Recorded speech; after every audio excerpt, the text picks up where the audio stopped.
ಹಾಂ ಹಾಂ ಯಾವ ಊರು ರೀ? ಮಾಸೂರು. ಹಾಂ ಹಾಂ. ಸೊ ನಮ್ದು ಅಮೂಲ್ ಫೀಡ್ ಯೂಸ್ ಮಾಡತ್ತೀರಲ್ಲ? ಸೊ ಈಗ ಜಸ್ಟ್ ಕರು ಹಾಕಿರೋದಲ್ಲ ನಿಮ್ದು? ಹಾಂ ಹಾಂ. ಯಾವ್ದು ಯೂಸ್ ಮಾಡಿರಿ? ಹಾಂ ಹಾಂ ಹಾಂ ಹಾಂ ಹಾಂ. ಸೊ ಹಾಂ ಹಾಂ. ಸೊ ಪ್ರೆಗ್ನೆನ್ಸಿ ಫೀಡ್ ಯೂಸ್ ಮಾಡಿರಿ? ಹೆಂಗೆ ಬಂದೈತಿ ರಿಸಲ್ಟ್? ಎಲ್ಲ ನಾರ್ಮಲ್ ಡೆಲಿವರಿ ಆಗೈತ್ರಿ.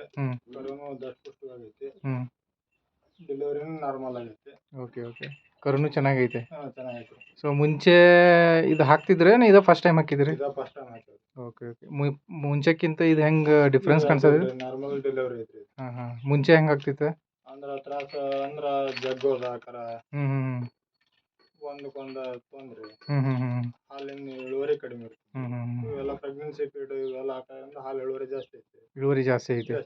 ಅಂದರೆ ಕೆಚ್ಚಲು ಎಲ್ಲ ತೊಟ್ಟು ಚೆನ್ನಾಗಿ ಬಂದೈತೆ? ಚೆನ್ನಾಗೈತಿ. ಒಟ್ಟಾಗಿ ಏನು ಕೆಚ್ಚಲು ಬೋವಿನ ಸಮಸ್ಯೆನೇ ಇಲ್ರಿ. Okay okay okay okay okay okay okay. ಕೆಚ್ಚಲು ಬೋದೇನು ಸಮಸ್ಯೆ ಇಲ್ಲ? ಸಮಸ್ಯೆ ಏನಿಲ್ಲ.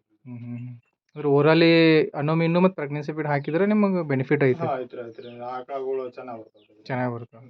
ಓಕೆ ದಷ್ಟಪುಷ್ಟವಾಗಿರ್ತಾವೆ ಆಕಳುಗಳು. Okay okay okay okay. Thank you.